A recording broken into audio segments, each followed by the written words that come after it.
So this month's homework assignment was to assign as much character to a front view grayscale portrait bust as possible. So mood boards and references have to be handed in. I want to see synergy between all of your design choices. So no pink hair for the sake of style alone, but we have to tie it back to the character's personality type and goals. So everything that this character went through in their life, we're not pointing to every historical event they went through. There's not a scar for every year they lived, but it's what got them to this moment so that they look like this today. You know, we want to talk about why do they have to have pink hair? What kind of character are they? Are they playful? Are they an anarchist? Something like that. They may be humanoid elf of some kind, but not a creature. We want a recognizable character that can carry a story without being too displaced realistically. They can still be a protagonist. For instance, they may have horns or scales, but they may not have a missing nose. Like, unless it was chopped off or in war or some kind of battle and there's a bandage there. But if they are a creature that doesn't have a nose, like a Voldemort type creature, then no. Are they an anarchist or a stickler for symmetry? So all of this, I want to see it come up in the designs that you have this month. A lot of the designs stuff that we're covering this month is going to be covered in the new assignment. So I just assigned the new assignment. The assignment for this month will be the Villain Design Challenge. Apprentices get to feature this challenge before the community on Reddit. The key behind this challenge is to push the feel of the villain as far as possible. So in this assignment for January, you guys had free reign. You guys were able to design what you wanted. But here we're talking about a specific trope. In a fully rendered and colored standing character design. So it's no background. There will be no background, just a gray background, light or dark enough to represent your chosen light environment for your character. So I expect mood boards, standing gestures, and thumbnail experimentation, and a fully written character narrative for your villain. This will be due the first or second Tuesday of March, coming up, and I'll be looking out for regular updates handed in the critique text channel.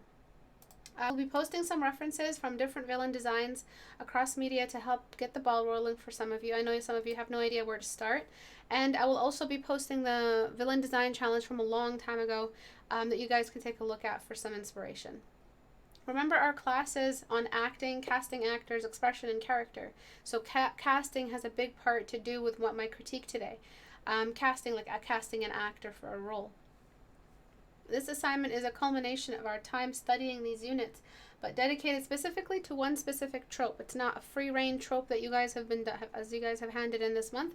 It's one trope. All of you have to work on the same character, not the same story, but the same type of character, which we haven't looked at this aggressively before on Patreon. So I always have fun with the Villain Design Challenge. It always comes into the community. The reason why I'm not letting it be part of the community just yet is because there's two places to post on the community right now, which is Google Plus and Reddit. So I want it to have just one area where people can post so they can join there and invite more people to join on Reddit.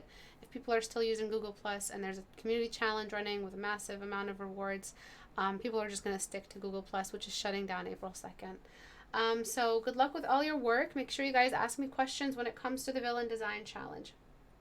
But I'll be taking a look at this one starting out. I'm going to try to take a look at everyone's piece. And I'm going to be jumping into the homework submission. And what I wanted to take a look at for this has a lot to do with casting. So let's take a look at who you chose as inspiration. And let's see a common denominator and why they were cast like this. So casting is a big deal because casting is they get the role that's written in the script and they find the actor that best represents the character. They don't just hire anybody.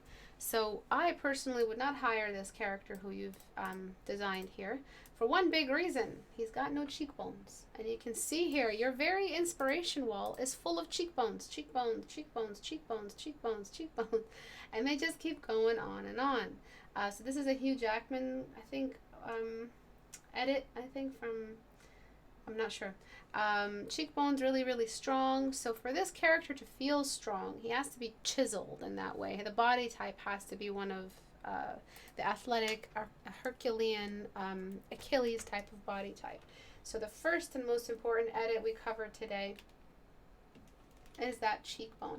He looks like he's got a really, really nice face. I don't want him to have a nice face if he's going to be fighting bad guys. And you'll see that any bad guy, any protagonist, bad guy or good guy, who had really chubby cheekbones like this, it just doesn't convince the viewer that he's strong. It's just how it is. Unfortunately, these are the rules. behind casting.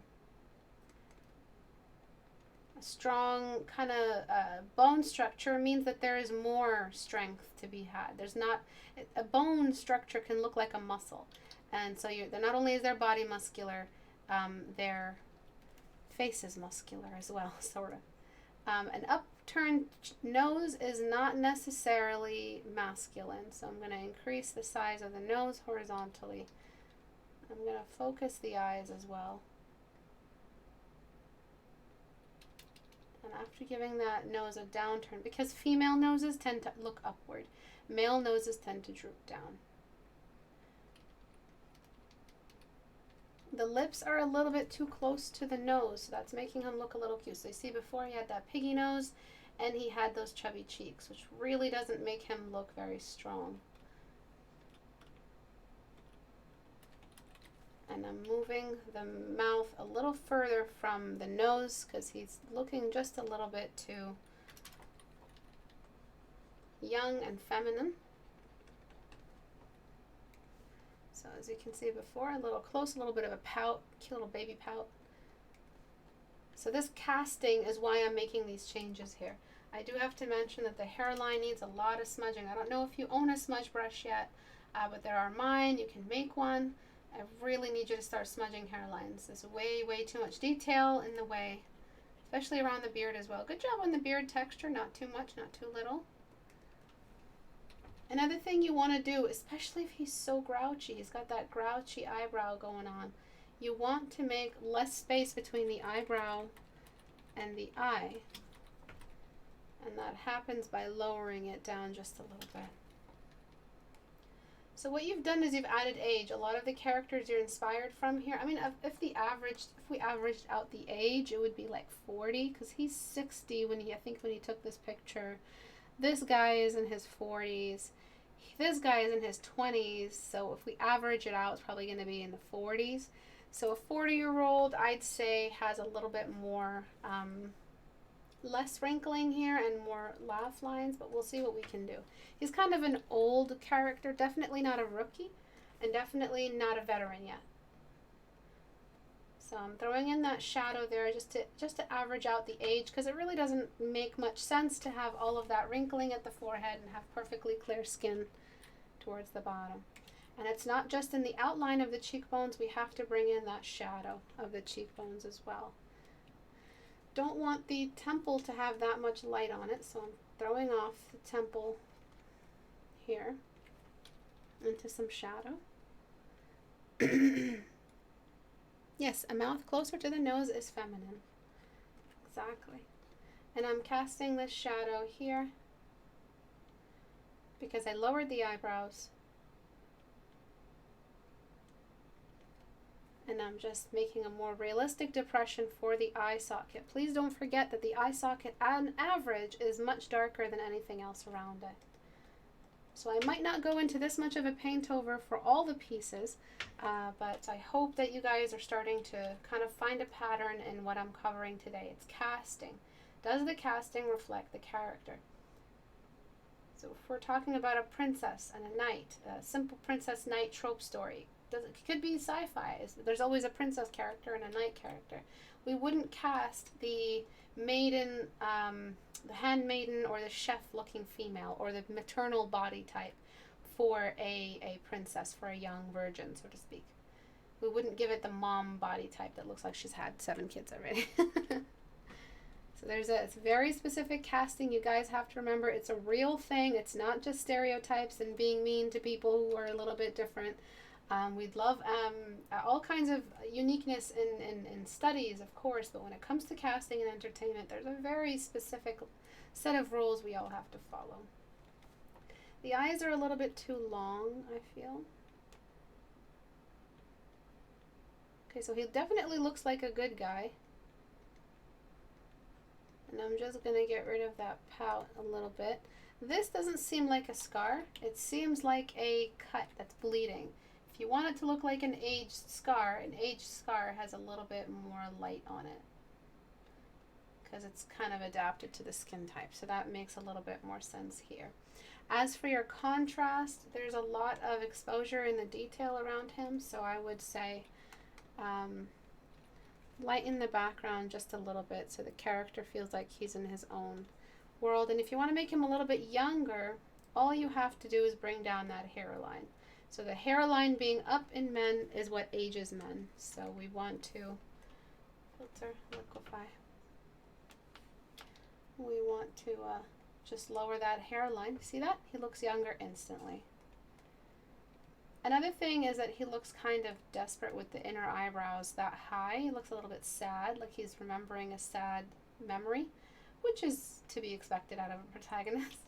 But if we give him a little bit of an expression, not too much, because he'll look like a villain if we give too much expression. Expression plus angry, like angry and disgusted, angry and happy, angry and miserable is all villain. Usually a protagonist is pretty patient, I guess, in the way we describe their suffering. See how before he looked a little bit sad? And now he lowered the hairline. He looks younger. Kind of looks like David Bowie. And we are just finishing up here. Another thing that might make him look a little bit less like David Bowie is if we just gave the nose a bit more size.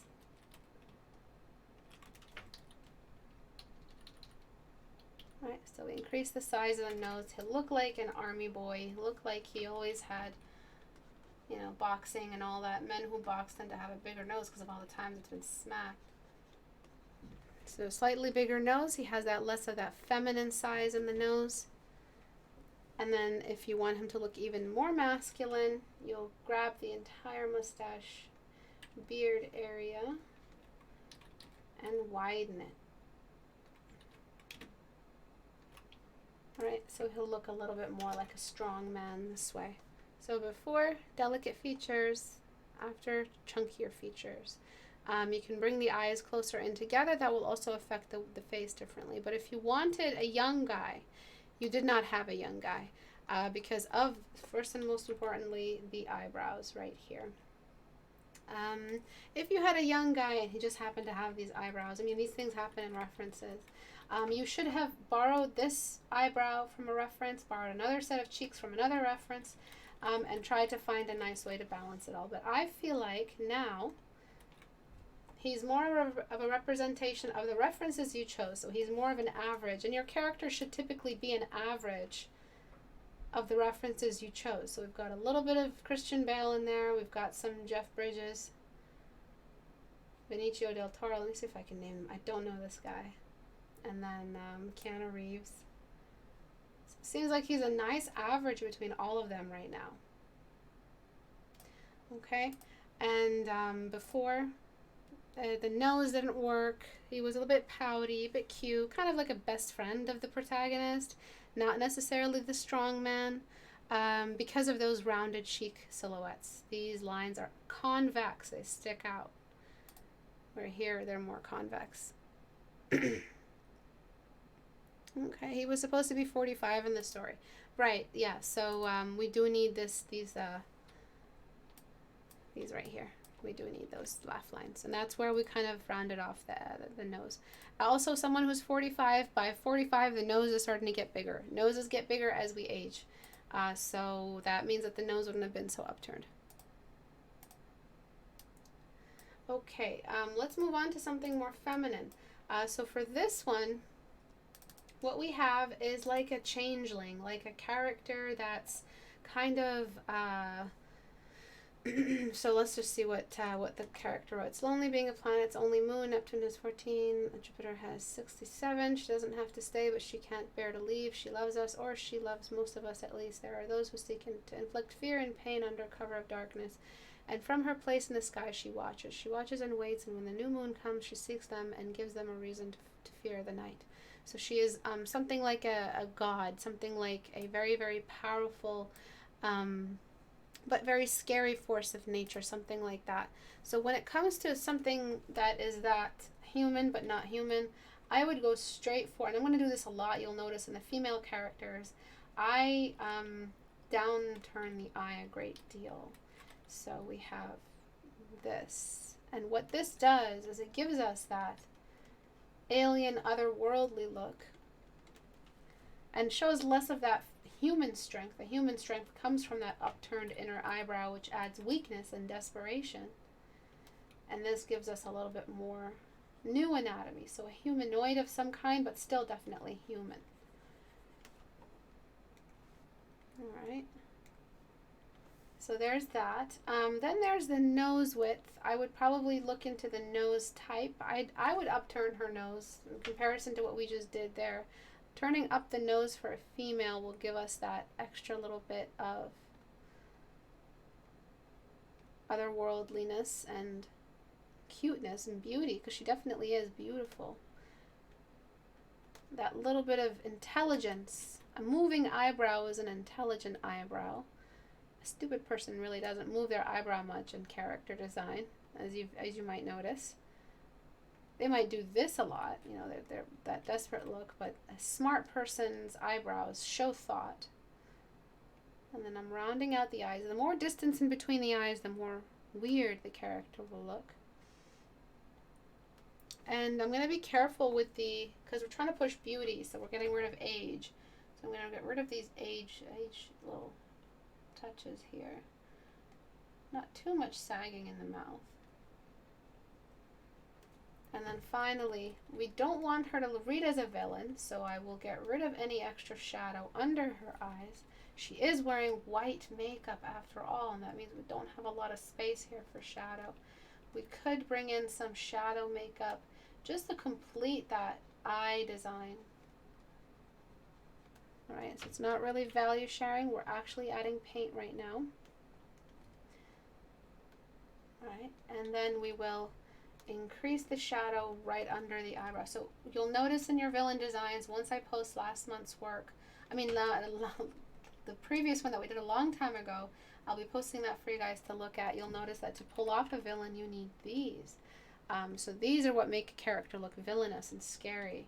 But these right here just makes it look like makeup. But if we do carry it down in front of the eye as well as dark circles, then we are dealing with this villain type character. For your light environment, I do recommend a darker environment. So remember in my description just now that I read for the villain design, a light environment that the character requires for their for who they are. So if they come from a dark swampy environment, but you're not allowed to draw the background, your background still has to look like the same value we would use in a dark and swampy environment, except it's gray.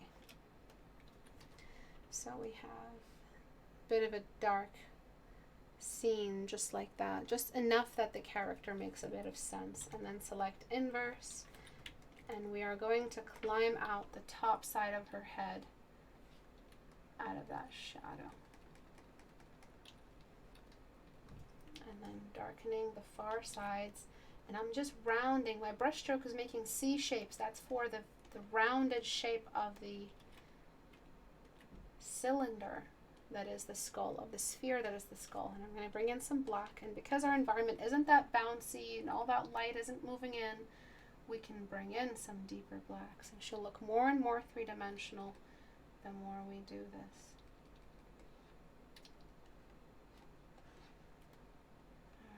I'm also going to darken the eyes just enough that a pupil is visible that is bright.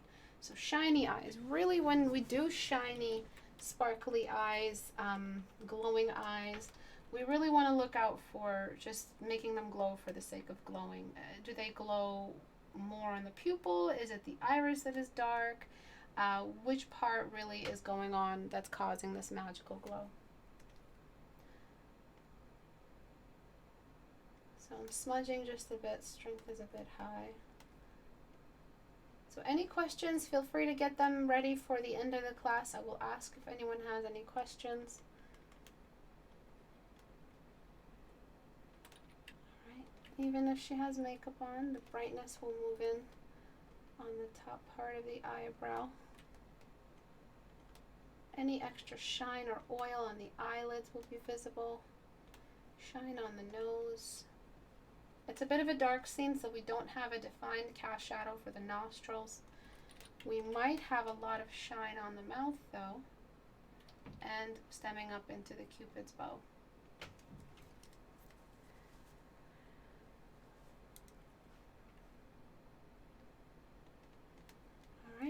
continuing again, and this is that whole eye socket system.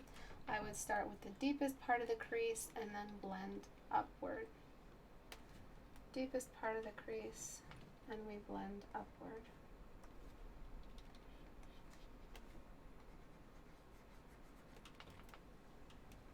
Okay, and then just, she has massive eyes, so she will have dark lower eyelid creases, some wrinkles, natural wrinkles here and there, and of course an indication for the inner and outer corner of the eye. We cannot just have a shaped eye like this. We have to show where the anatomy is, and an inner and outer corner is valid anatomy. It's part of the function of the eye. She does need to blink. Her eyes don't just float around as these like unanchored slits. We have actual anchors for them that are the inner eye corners. Okay, another thing I would be careful with is the amount of highlight that you have. I would invite, like I like the highlight, she is wearing white, but I would just keep it on the shiniest, wettest parts. See, it's still reading as highlight. For the paint, unless the paint is as important as the focal point, which I don't really think it is, it needs to be smudged out. And then finally, I would just darken the whole thing in unison to match the background. And then now, if we do have these magical components, I would bring in a pure white on a hard round in a new layer and bring in some detail. So some detail to reinforce the focal point, just like that. Now blur the edges and kind of throw out an outer glow if that's what you need. Something like that is just fine. Like a cat's reflection at night. It kind of has that magical component. So you see how we dimmed everything, so what is magical and shiny really is magical and shiny. It's actually outside of the realm of values that you've designated in the painting. So you actually get that magical otherworldly glow. But if you don't want that, if it was just a simple value change, then you can just bring this down. But this is, would be it on its highest level. And then I would get a soft brush, new layer. I'm pretty sure you guys know what I'm doing next. I'm just adding that glow.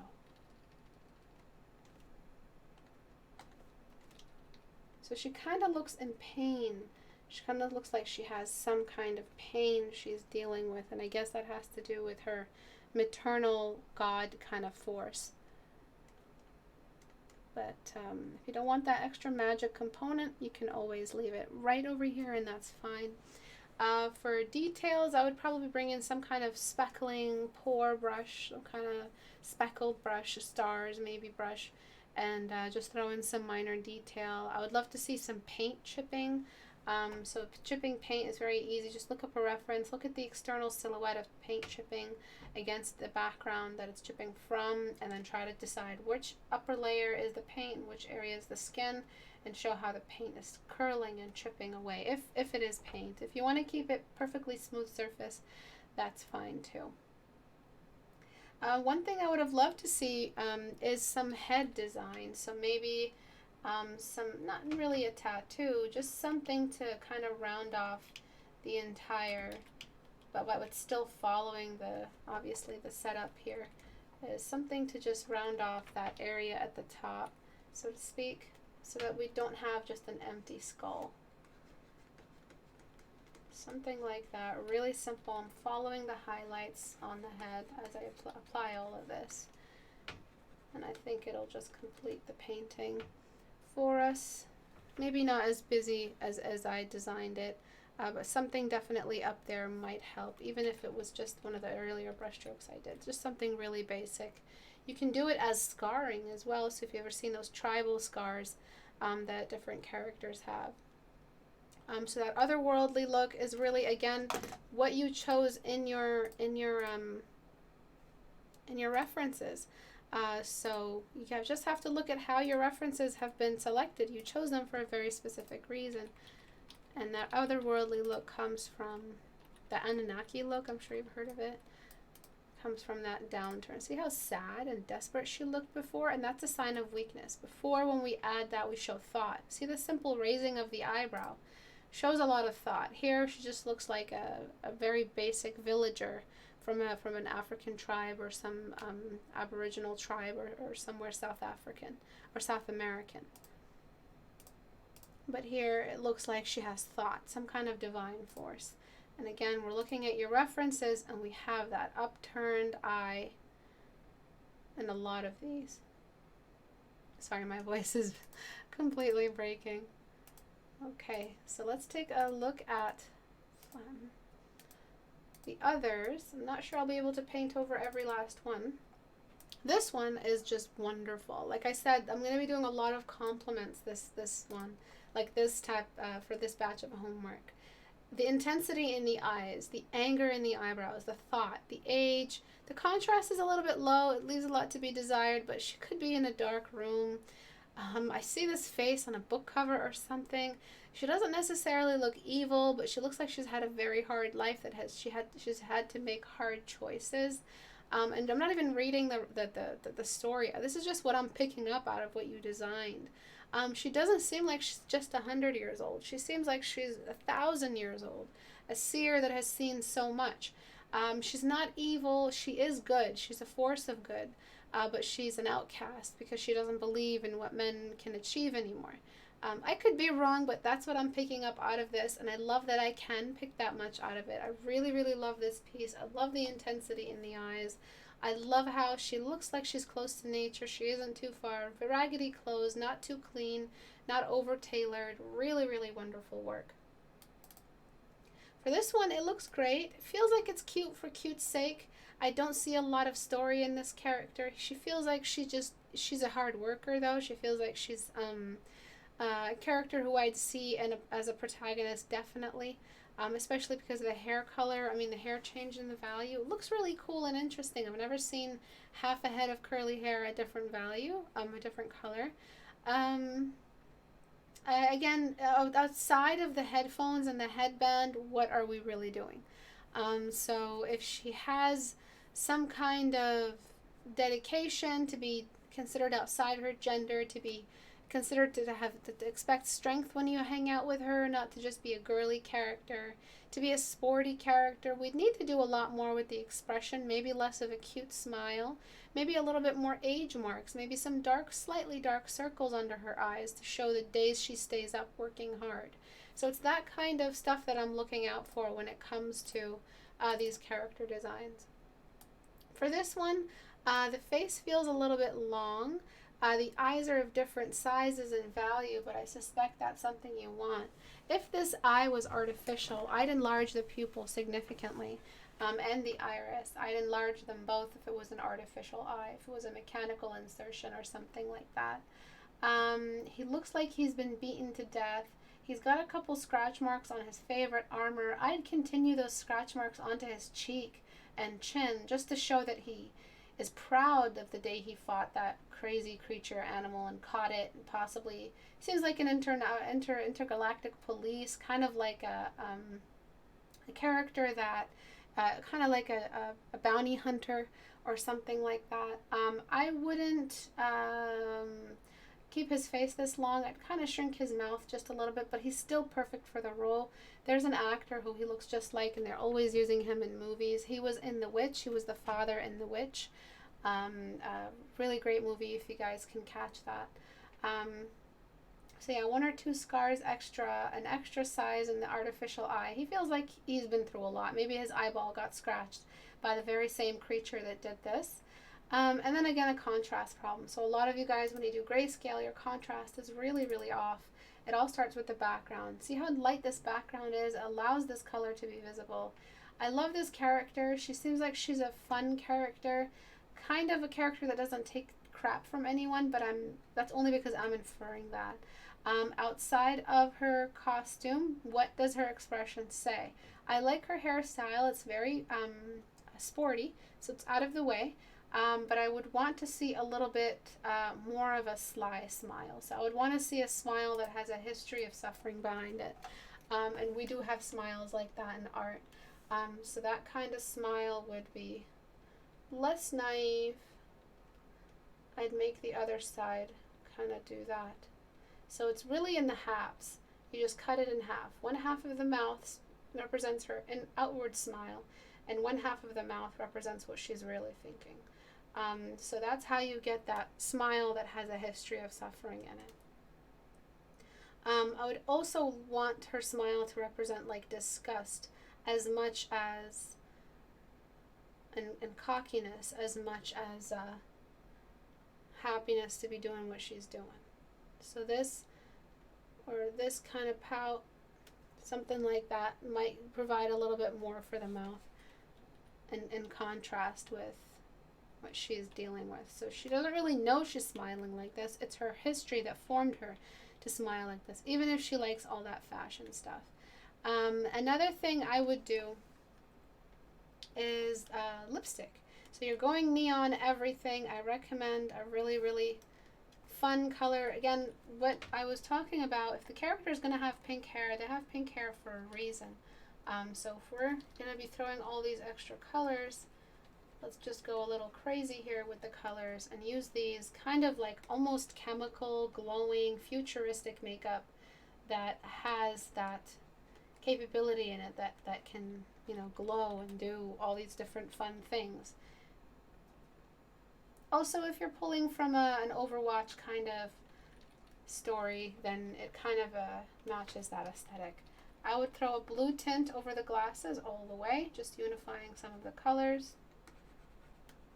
And unless the glasses are like a mattified glass or a tinted glass, you do need a nice big glare moving across them, because this is a very bright environment.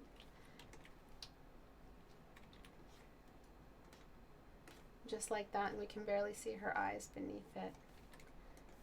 And I'm just blurring that.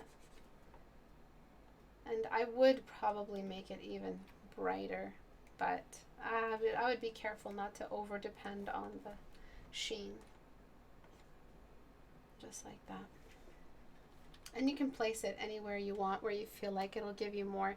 You can place it 2 bands, one thicker, one thinner, just as long as you're representing that light environment. And then it would also apply to the band of the glasses.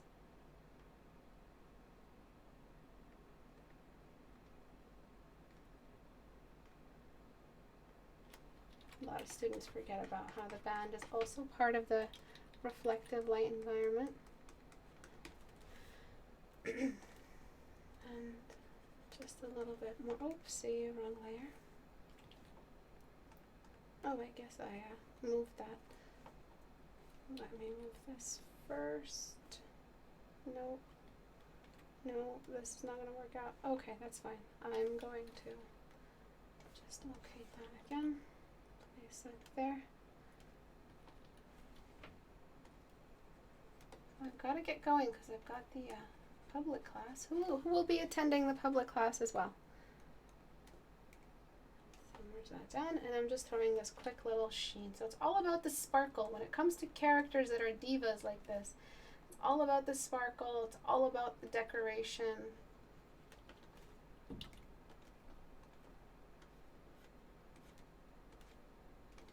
It's all about that extra bit of decor and the design. So a little bit more plain, modest for the lipstick.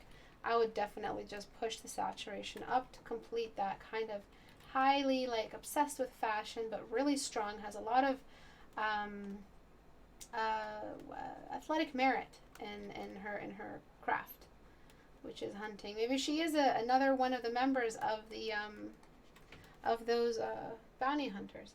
For the background, don't be shy. Push straight into the merge down. Push into that white background. We are talking about a lot of saturation requirement here, so I would push even brighter. And as you can see, it's done so much for the piece. You don't have to go full white, but definitely brighter than where you were before. And we've completed her attitude. She kind of has this wonderful attitude to her. If there is some kind of magical / technological component in this, I would bring up the saturation or the brightness just a little bit. I would throw in a saturation belt on the Ray band. Ray, or Ray, I'm not sure what to call it. Ray-Ban is a type of glasses, what am I thinking? And just a belt of saturation just here, a belt of saturation around base, mid-tone. And over here, I try to include some kind of texture. As for the bounce light, now that we've raised the bounce light to be a bit more white, we do bring in the bounce light along the cheekbones on the side, wherever the skin is pointing at the background, and then we cut it off wherever we have cheekbones or the side of the head forming. So proud of this homework batch. This has got to be one of the best batches I've seen, because it really is exactly what I expect. And a lot of you do have like a great strength in your character design. A lot of you love character design. A lot of you, that is your goal in your portfolio. But really, I'm reading so much character, so much personality. All we really have to do is perfect your environment designs, perfect your gestures, make sure you guys are still pulling from your fundamentals at all times, so you're not lagging behind in any way. The shadow of the glasses, I would clean that up just a little bit, not allow it to get so dark. It feels like it's part of the glasses right now. And if you really wanted glasses that cast a shadow, you should have just cast the shadow along down this way.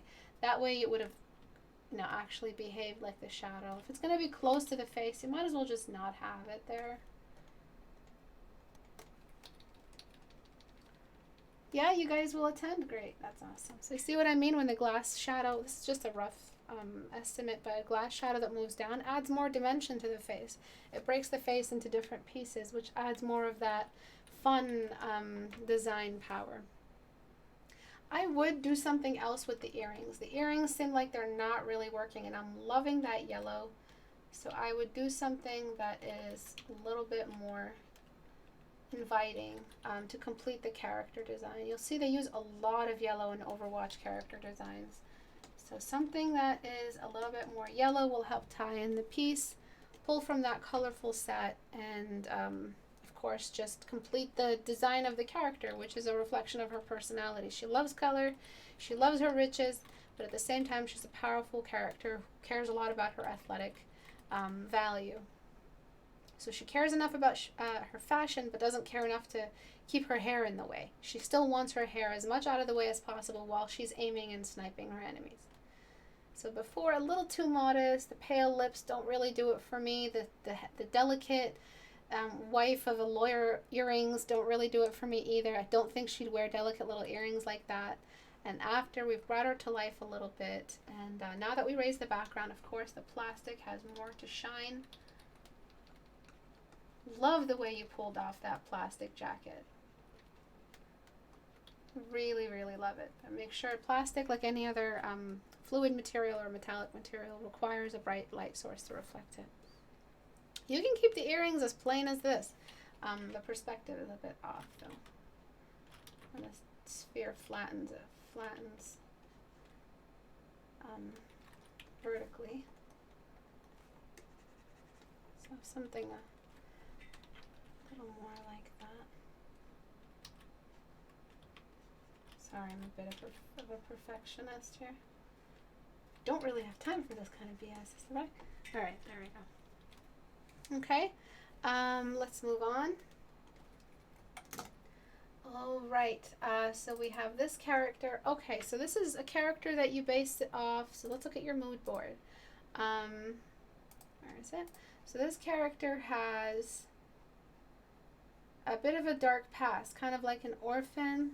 You can see a lot of these females have rounded jawlines. The jawline isn't very strong, but then we go to your girl and the jawline is very, very strong and the neck is very, very thick.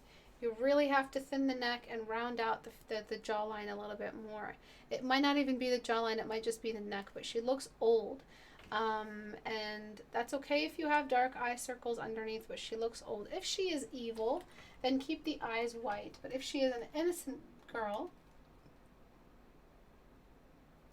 who's just caught up in all these bad circumstances that just don't work in her favor ever, we need to whiten the eyes a little bit more. If she's evil, if she has that darkness in her, then we should leave that shadow there. And you'll look at the villain video soon if you guys haven't seen it. It's in the history, you can search it up now. And you'll be able to figure out why it is that when it comes to the eye, we have this kind of delicacy in the whites, and being very careful with the whites is very important. I'm over smudging the eyebrow. The thickness of the nose and the position of the nose is not really girly at all. It needs to be shrunken and raised. Remember that it's about the age as much as the gender. And then the thinning out of the neck, which is very, very thick. I'm talking about a girl.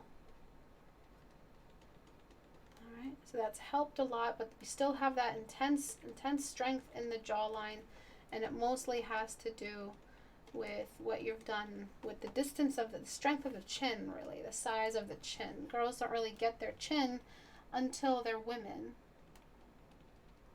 and they don't really have that feminine jawline either. So it's more rounded, more girly. The eyes are missing more of a circular touch. They do have a tail to them. You're drawing a very specific eye shape. Also, I need you to watch my oversized pupils video. You really need to take a look at that video. It's going to help you figure out what you're doing with your pupils. Not only are your iris and pupils oversized, you had too much black in the eye. So please, please go look up that video so you can get in on that correction. She looks a little bit more like a girl here. I'd say the shoulder line needs to be closed off a little early for us to read as a girl. And then there's the length of the neck, which is more woman than girl.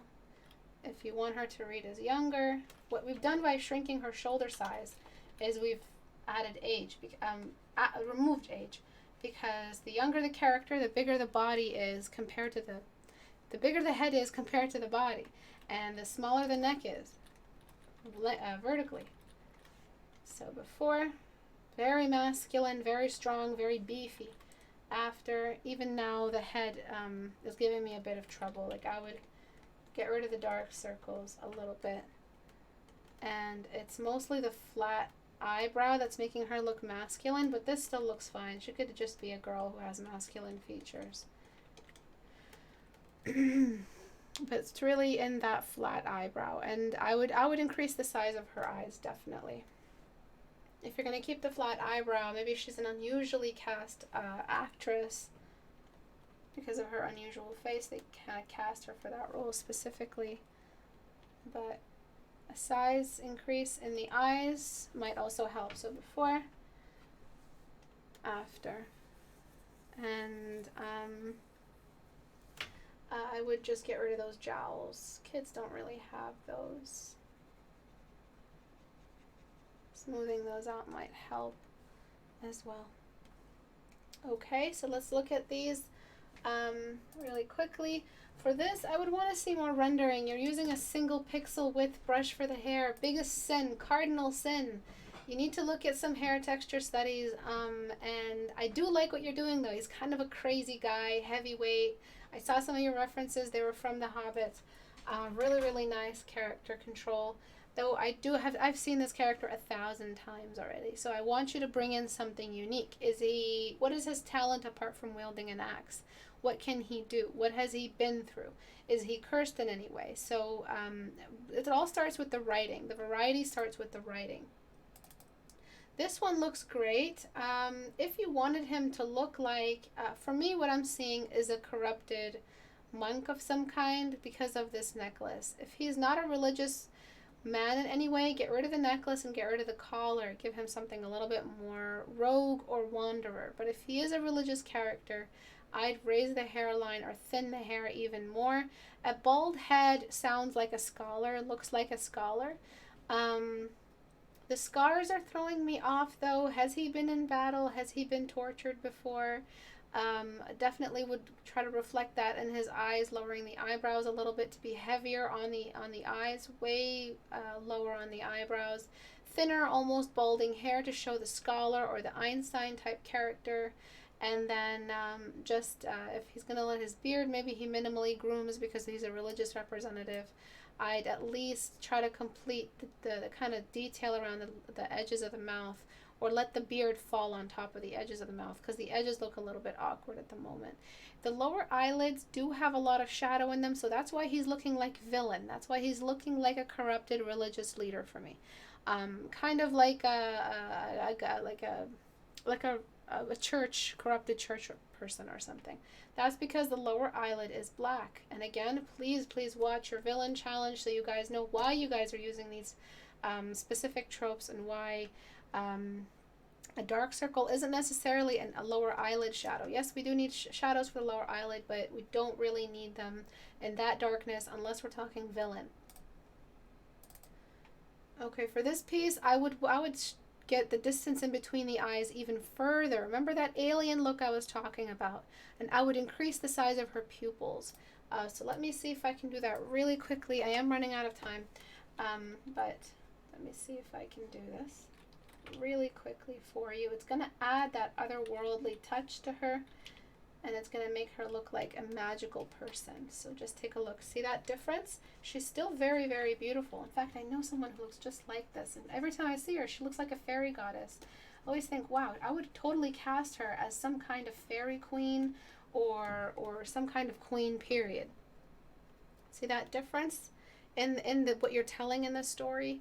And then, of course, there's the large pupil. The large pupil is really going to do it. And by large pupil, I don't mean one that is anatomically incorrect. I don't mean one that's all the way out here, because then we're talking demonic. But I do mean one that is a little bit out here. Not black, not fully black. So, of course, you'll bring your detail in there. But this will add to that beauty, as well as the otherworldliness. But if you want to just keep where her pupils were before, just the change in the eye width is enough, really,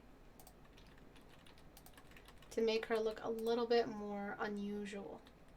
Eyes that are close together for a female just don't read. It reads as an alien, even more of an alien than wide eyes. For the otherworldly look, I would continue on and thin out the lips. Really don't want her to make her look like she's this kind of like super healthy character. Thinning out the lips might give us a little bit more of that scorn that we can see coming through. Just like that, and adding a little bit more age, and maybe a flared nostril. Remember, this is casting, and a low septum. Might add age without us actually aging her. We give her that wisdom. And then, of course, we have the asymmetrical eyebrows representing some kind of expression. And then we just have to clean up the mouth.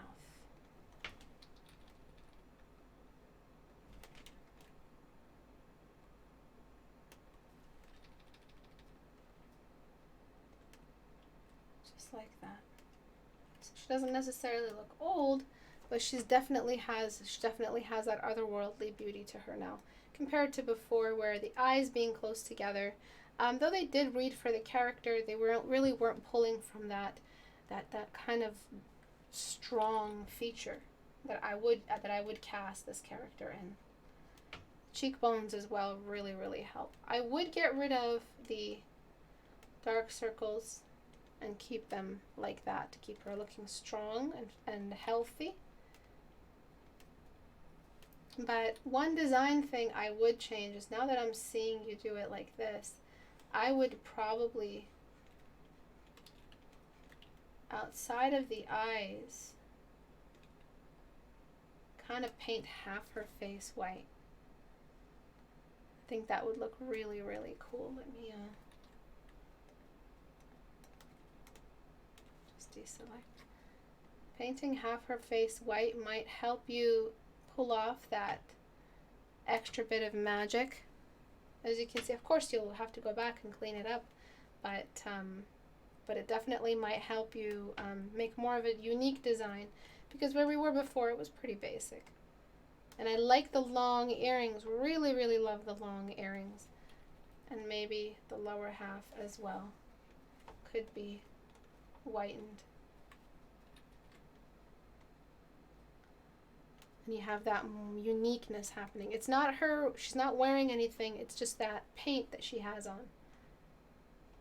Right, so we're building and reflecting a real active character design that both in makeup and costume, and that would all be considered the same thing really, is all reflecting the same character attitude. I mean, this is how she dresses herself. She wants to look different. She's probably the king's not just mistress, but she's probably the king's magician or the king's sorceress. She's probably a witch. She probably lives alone somewhere. So we want to see how she carries herself. If she lives alone, I wouldn't really worry so much about makeup. Someone who lives alone has no social order. So someone with a social order, which is someone with an audience, is someone who dresses themselves a lot. Someone who works a lot on their outer appearance. So that's why I would keep working more and more and more on her design to make her look more and more and more pleasing to the eye, but as well as scary. Someone who looks like they are a religious representative of some kind. I really, really recommend all these changes for you guys. I think I covered them all except this one. For this one, the head is a bit big for the shoulders. I would start there. She kind of looks worried. I would want her to look up a little bit at the audience. And if she's a beautiful princess, spot on. Everything looks great if she's a princess. However, if she's a princess with a past, a princess of an elven kingdom, I would use that eye trick. Spread the eyes apart as far as you can before it looks off. And do what you can. If she's a thinker, I'd give her more forehead space. I would try to work a little bit outside of the beauty trope, but you've chosen a very easy to design character, which we've seen 100 times already, the beautiful princess. What can you do to make her look a little bit more interesting? I would actually increase the size of her dragon scales. It honestly looks like Daenerys now that I think about it. And make her look up a little bit, no eyebrow expression to give her a bit more strength. And I would darken around the eyes a little bit to get that strength out. So something like that might help me. Even a dark lip might help make her look a little bit more strong and intimidating. But where she was before was just a little bit too vanilla, a little bit too clean. So thank you everyone for joining. Please look out for that villain design video. I really want you to look. I think I did more than one video on it. It was a double stream day design that 1 year. So good luck with all of your homework. Let me know if you guys need anything. I'll see you guys in the public class in a couple minutes. Bye everyone. I don't see any questions adding me. So again, if you have any questions responding to today, you can always write them on the discussion text channel. I'll see you guys soon, and bye.